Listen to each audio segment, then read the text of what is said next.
Hello everyone, I'm CJ Werleman. Don't forget to hit the subscribe button below and please help keep our show going and growing by supporting my journalism at patreon.com/CJ Werleman. Now let's get into it. Last week, former Pakistani Prime Minister Imran Khan was targeted in an assassination plot when a gunman shot at his political caravan during the Long March rally protests on Thursday. But if you think Imran Khan's would-be assassin was a lone gunman, then it's likely you also believe Lee Harvey Oswald acted alone when he assassinated JFK, and that Jack Ruby was also acting alone when he shot Lee Harvey Oswald. You see, Imran was the target of a well-planned assassination, and we know this because eyewitnesses, along with current and former police officers, have strongly rejected claims the shooting was carried out by a single gunman firing only a 9mm pistol, saying that the former Prime Minister was shot by different shooters from multiple angles and locations.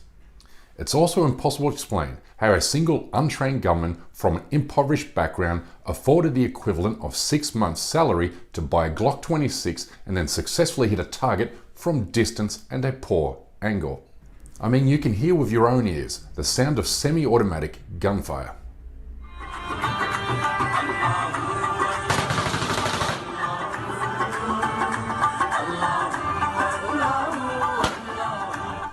Clearly, this was a military-backed operation, and you only have to examine how the Pakistani armed forces have reacted in the wake of the assassination attempt to understand that. You see, the Pakistani military has not only refused to condemn the assassination, but also refused to carry out an investigation, and even more tellingly, it has refused to publicly state that its officers and personnel are not above the law. Why? Because the Pakistani military is dead afraid of Imran Khan's rising popularity, which is built upon the country's growing antipathy towards the country's dynastic political families and the shadowy military figures who pull their strings. You see, the unwritten rule of Pakistani politics is that you never publicly criticize the Pakistan Army's control over politics, a rule that Imran Khan has openly defied since being prematurely removed from office by a military-led coalition in April. But frustratingly for the military, Imran's popularity has since reached stratospheric levels, having led his party to sweeping electoral victories in all of the country's provinces since May, excluding only Sindh and Balochistan. To counter Imran Khan's seemingly unstoppable return to power, the military and its government stooges have concocted an array of schemes and plots to block his path. It has thrown bogus terrorism charges along with bogus corruption charges at him in an effort to ban him from office. It has even blocked and banned his speeches from being televised on Pakistani networks and even YouTube. But these efforts have had little effect. Imran is more organically popular than ever before.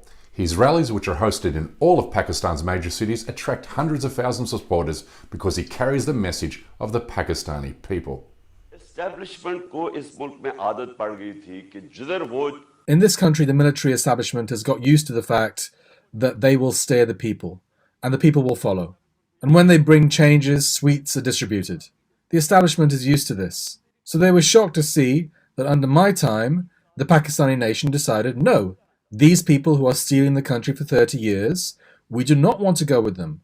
Put simply, he's become the country's most beloved leader since Muhammad Jinnah, which has a military establishment freaking out, which explains why the military-led coalition government is carrying out a wave of terror against its critics and journalists who have expressed support for Imran Khan. It has threatened journalist Imran Riaz Khan with 20 years imprisonment for calling the current government a fascist regime.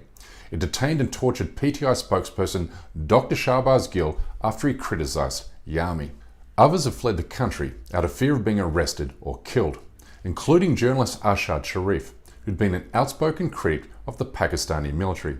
But after receiving threats against his life, Arshad fled for Dubai and then Kenya, where he was eventually tracked down and assassinated on October 24. Former Kenyan police officers have claimed he was murdered by a Pakistani killer squad, whom Arshad's former colleagues believe to be members of the Pakistani military. Other senior journalists who were tortured and they were forced to make certain confessions. I think this is a linked with that episode. Arshad Sharif left Pakistan under compelling condition. He knew that he was a next target. The killing of Sharif has sparked nationwide anger and grief. His death, along with Imran Khan's victories in the recent by-elections, sparked the Long March protests, which has seen potentially millions of Pakistani citizens marching towards Islamabad to demand an early general election. It was during this protest that Imran Khan was shot. The timing, motives and actions all point towards the Pakistani military, specifically these two men, General Faisal and General Bajwa.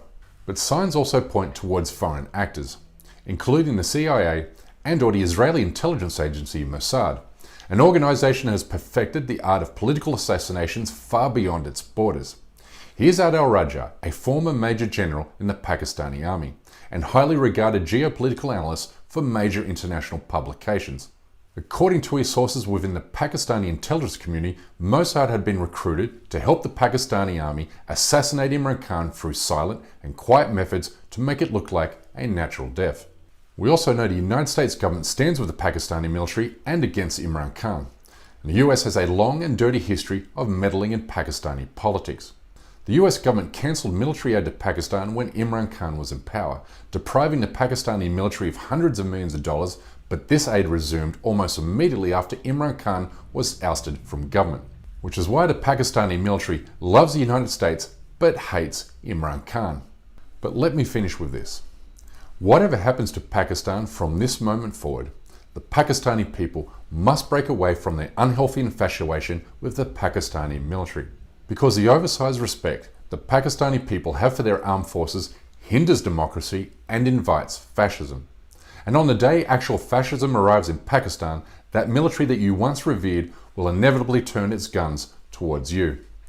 In other words, you cannot fight fascism while at the same time lauding the armed forces as the pride of the nation, and all of that other fascist monkey brain BS. Citizens should look towards the military only as a necessary evil, meant only to safeguard the country from foreign threats. Nothing more and nothing less. The constitutional democracy Pakistan seeks is unattainable without ending its oversized admiration for the very institution that stands firmly in the way of democratic freedoms and liberty. These are worrying times, which is why the international community must stand with the Pakistani people in their fight against anti-democratic forces. Anyway, that's my time for today. Please don't forget to subscribe to this channel, and we kindly ask you please support this endeavor by becoming a member of this show at patreon.com/CJWellerman. We can't produce, sustain and grow the show without your help, and we offer exclusive benefits to those who do. But for now, good night, good morning, wherever you are, and stay blessed.